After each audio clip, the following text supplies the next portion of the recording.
daw kanina, hindi pwedeng hindi ka gawin.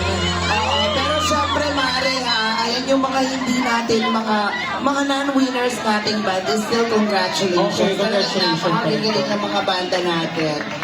Yung mga kabataan nating banda, they have so much more space to learn. Kaya na talaga para mas ma-improve pa. Kaya, dire-diretso lang. Para hindi kayo masasama, para hindi kayo mawala ng pag-asa.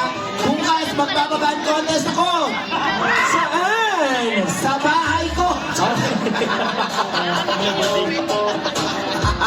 Charet. Ay, hindi, congratulations. Pagkagaling yung mga banda natin. Oo, Super. super.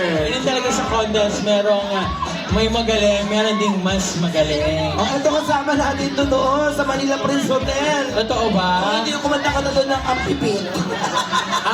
Okay.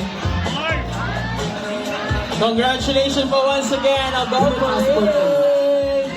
Okay. Baka matulog kayo lang.